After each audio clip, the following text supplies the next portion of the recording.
Shock waves सेठी साहब, अच्छा, पूरी दुनिया में महसूस की जा रही हैं, आपको तो पता होगा। कब से चल रहा है शॉक वेव्स? अच्छा, जब से डोनाल्ड ट्रम्प जो है इलेक्ट हुआ है, शॉक वेव्स ही चल रही हैं। आप पहुंच गए, हालांकि हलबर्दारी में नहीं आप पहुंचे, वो तो मुझसे तक के पहुंचने की खबर आपने तो वहाँ पहुंचे हुए हैं। हाँ। अच्छा, उनकी मुलाकातों के ऊपर भी काफ़ी लबकुशाई और तबसरे किए जा रहे हैं कि उनका विजिट कैसा रहा, वो तो आपसे हम जानेंगे, लेकिन ज़्यादा अहम मामलात हैं अमेरिका के दाखिली और ख़ारिजी। डोनाल्ड ट्रंप बहुत हलचल मचा रहे हैं, जिसमें उन्होंने यूक्रेन जंग के हवाले से बातें की हैं, कुछ पॉलिसीज़ में चेंजेस किए हैं, एग्जीक्यूटिव ऑर्डर्स पे उन्होंने साइन कर करके मुख्तलिफ माहिदों से निकलने की बातें की हैं, कुछ वार्निंग्स दी हैं, कुछ लोगों को तरगीबात दे रहे हैं। लेकिन मेरा जो आपसे सवाल होगा पहला, वो बहुत जामे है कि आपने देखा वो किस किस चीज़ को प्रायोरिटी दे रहे हैं, और जिन लोगों ने उनके लिए वोट किया उनको खुश करने के जो इकदाम हैं उन्होंने 4 दिनों में क्या किए। आपकी नज़र में सबसे अहम मामला ऐसा क्या है जो अमेरिका की दाखिली और खारिजा पॉलिसी दोनों पे बहुत असरात मुरतब कर सकता है आने वाले दिनों में? देखिए, बातें तो उन्होंने अपनी स्पीच में, इनॉग्रल स्पीच में बहुत सी की हैं, मगर मेरा ख्याल है उनकी सबसे इम्पोर्टेंट स्पीच है जो कि डावोस स्विट्ज़रलैंड के अंदर जो पैनल बैठा हुआ है इस वक्त, big business companies and leaders, उन्होंने वाइट हाउस से जो एड्रेस किया उनको on zoom, I think that's very significant. अच्छा, वहाँ उन्होंने बड़ी क्लियर कट जो अपनी विजन है for the new world led by America, वो उन्होंने उसमें एक्सप्लेन की है। और मेरा ख्याल है वहाँ ऐसे सूरत हाल थी कि सारे जो लोग थे लाइन अप करके पहुँच रहे थे कि सुनने के लिए उनको, everything was on a stand still के डोनाल्ड ट्रंप को सुनना है। तो that was a policy statement meant specifically for the Europeans, और उसमें उन्होंने बहुत अहम बातें की हैं। अब वो बातें जो हैं बड़ी, जिन्होंने पंजाबी कहते हैं, चुभ रही हैं बढ़िया, because many of the European union countries don't like what Trump is saying.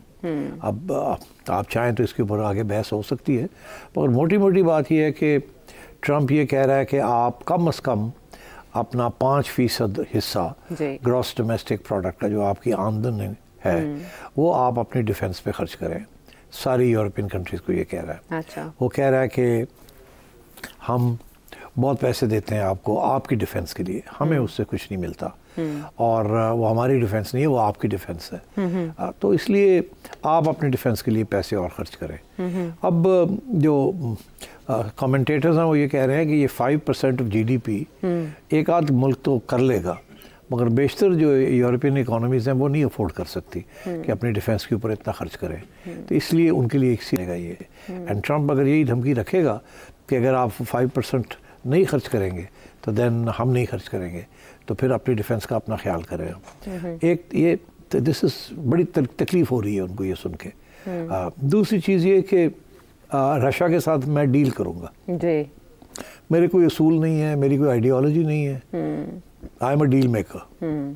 वो याद है आपको डोनाल्ड ट्रंप साहब ने जो बहुत उनकी मशहूर किताब है उसका title art of the deal, the art of the deal, और वो बड़ी पुरानी बात है। मुझे याद है कि 20-30 साल पहले ये साहब एक CNN था या कौन सा चैनल था, उसके ऊपर एक प्रोग्राम भी करते थे, द अप्रेंटिस। आप देखिए you are fired. I was shocked, मैं देखता था, कहता लुक एट दिस मैन, बैठे बैठे कहता यू आर फायर्ड। वो बेचारे जो सारे ऐसे मुंह बन जाते थे, चेहरे लटक जाते थे, और शायद इनको ये अच्छा लगता है कि सभी इनकी तरफ देखते हैं हैरत से। You are fired.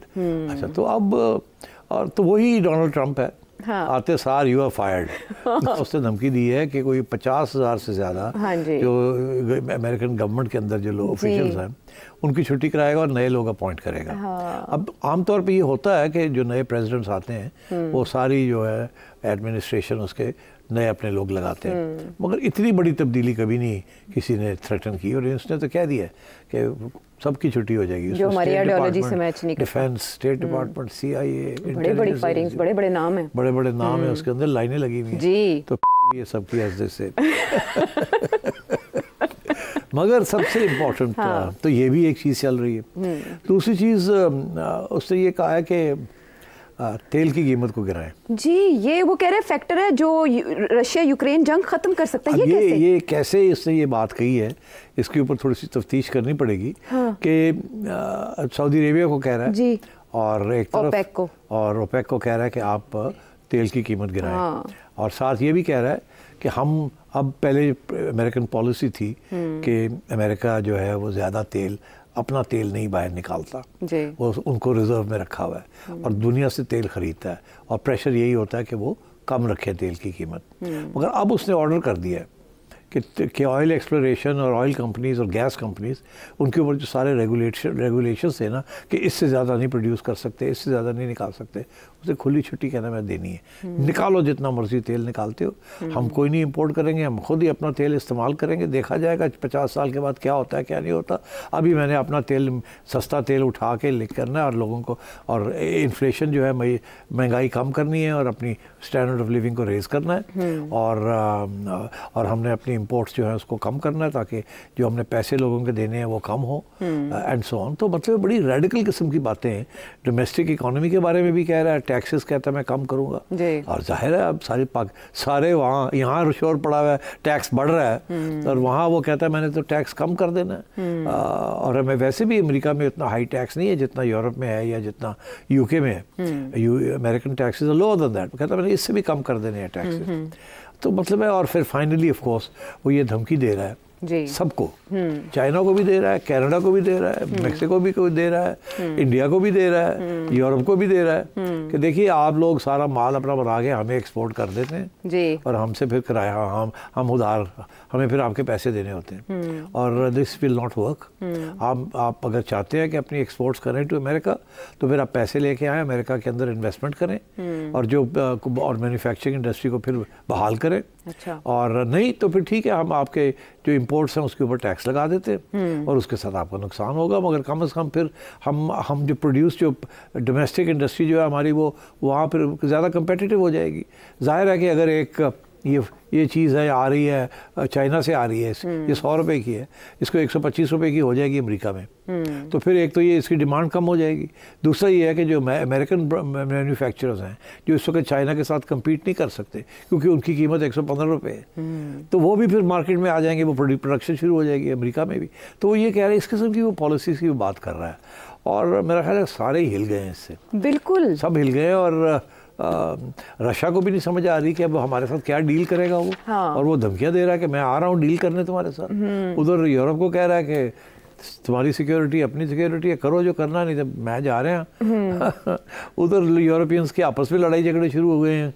हाँ। और EU के कि जी वो सब्सिडीज देता है, एक मुल्क जर्मनी देता है टू पूरा कंट्रीज वगैरह ताकि वो स्टेबिलिटी रहे वहाँ। तो इस किस्म की चीज़ें मेरा ख्याल है दुनिया is going to go to undergo.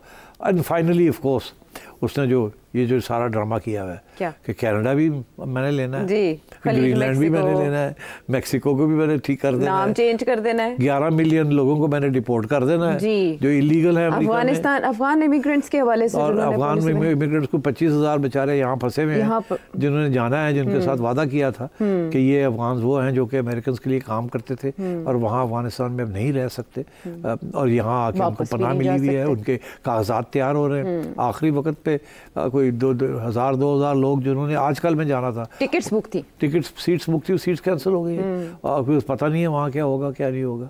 और इसी तरीके के साथ ये जो सारा जो सिलसिला था इमिग्रेशन का, लीगल इमिग्रेशन कि लोग आते थे वहाँ बेबीज पैदा हो जाती थी, उनको नेशनैलिटी मिल जाती थी एज अ बर्थ राइट, हालांकि वालदैन जो है वो ना अमेरिकन सिटीजन है ना अमेरिकन रेजिडेंट है। बहुत से लोगों ने ऐसे फ़ायदे उठाए। अमीर लोग यहाँ से उठ के अमेरिका चले जाते थे, वहाँ अपना बेबीज़ पैदा कर लेते थे, उनको अमेरिकन नेशनैलिटी मिल जाती थी। 20 साल के बाद वो अपने पेरेंट्स को बुला लेते थे अमेरिका। तो ये पूरा एक खाता चल रहा है। अच्छा, ये सदर नायब सदर दोनों की जो अहलियाँ हैं वो इमिग्रेंट्स, दोनों इमिग्रेंट्स हैं, उनकी नेशनैलिटी फ्रांस की भी और इसकी भी, और वो ऐसे है कि दोनों जो हैं एंटी इमिग्रेंट्स हैं। और तो मतलब है इस किस्म की चीज़ें हो रही हैं। मैं तो बहुत सी चीज़ें लिस्ट कर सकता हूँ, बट मोटी मोटी बात यही है कि उसने जो डावोस में कहा है दैट्स वेरी सिग्निफिकेंट। वो टैरिफ्स में इजाफे की एक बार फिर धमकी दी है। लेकिन आपकी बात से जो सवाल आया जहन में कि ये अफगान इमिग्रेंट्स के हवाले से क्या पाकिस्तान बात करेगा अमेरिका से इन 26,000 25-26,000? पाकिस्तान का तो मसला ये है कि पाकिस्तान तो ऑलरेडी कोई 10 लाख के करीब अफगान्स को भेजना चाह रहा है वापस अफगानिस्तान, जो कि सिविल वॉर के दौरान यहाँ आए थे। तो और वहाँ भी प्रॉब्लम्स हो रहे हैं और ऊपर से ये वो लोग हैं जिनको अग्रीमेंट हुई थी विद द अमेरिकन्स के अमेरिकन गवर्नमेंट कि जी आप इनको साल के लिए रख लें या 15 महीने के लिए रख लें या 6 महीने, जब तक इनके कागजात नहीं होते तो ये फिर अमेरिका हम ले लेंगे।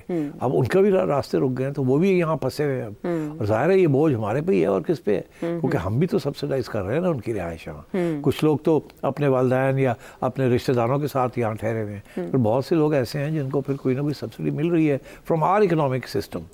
तो मतलब है ये हमारे लिए भी प्रॉब्लम है। अच्छा, इनके जितने भी इकदाम हैं, क्या इससे अमेरिका फर्स्ट झलकता नजर आ रहा है आपको? मेरा नहीं ख्याल ये पूरा ये ना make America great again Moga ये उसने जो स्लोगन लगा किया है, इससे मेरा नहीं ख्याल अमेरिका ग्रेट होगा। मेरा ख्याल है कि अमेरिका की ग्रेटनेस दो चीज़ों में थी। एक थी उसकी मिलिट्री पावर, ठीक, और मिलिट्री पावर के साथ उसकी इकोनॉमिक स्ट्रेंथ थी, ठीक, क्योंकि डॉलर जो था वो इसीलिए स्ट्रांग था बिकॉज उस मिलिट्री पावर के जरिए उसको इम्पोज किया गया था। अच्छा, एक तरफ। दूसरी तरफ ये थी कि अमेरिका कोट अनकोट कहता था we are the leader of the free world. तो जो सारी जो वेस्टर्न कैपिटलिज्म की जो एम्बिशंस थी सारी, उनको प्रोटेक्ट करने के लिए अमेरिका वाज द गार्डियन।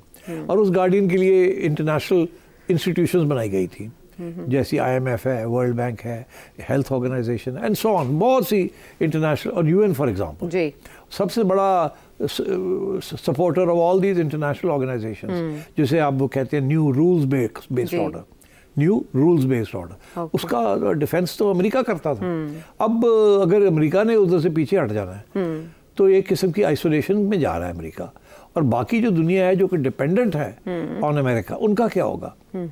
जैसे मैंने कहा, यूरोप से लेके कोई मुल्क नहीं है जो अमेरिका के ऊपर डिपेंडेंट नहीं है इन वन वे और द अदर, वेस्टर्न कंट्रीज में से, और even some third world countries including Pakistan.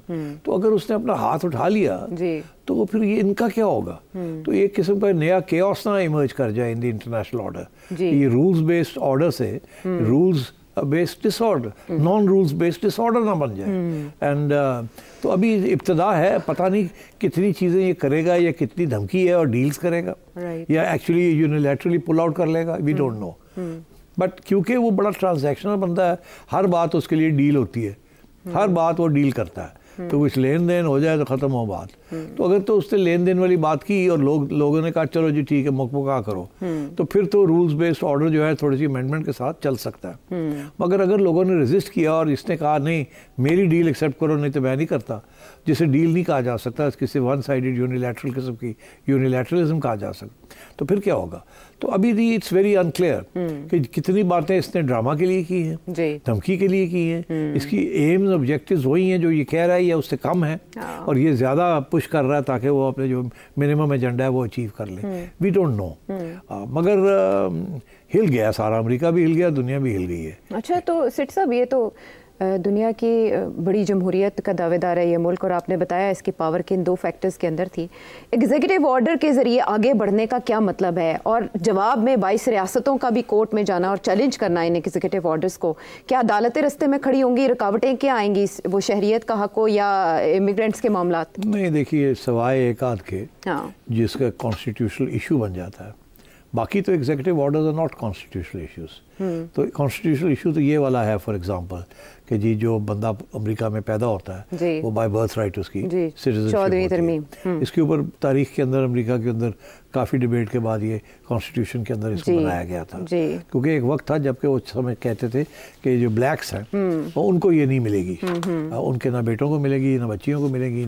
बहरहाल आहिस्ता आहिस्ता सबको मिली गई, फिर ये इनश्राइन हो गया है क्योंकि लैंड ऑफ इमिग्रेंट्स है जी, तो इसलिए वो उसके ऊपर चैलेंज हो गया है, वो ऑलरेडी चैलेंज हो गया। और बड़ी इंटरेस्टिंग बात यह है कि कुछ स्टेट्स ने चैलेंज किया है, उनके अटॉर्नी जनरल्स ने चैलेंज किया है, अपार्ट फ्रॉम प्राइवेट स्टेट्स ने भी किया है कि जी ये अनकॉन्स्टिट्यूशनल 22 रियासतें।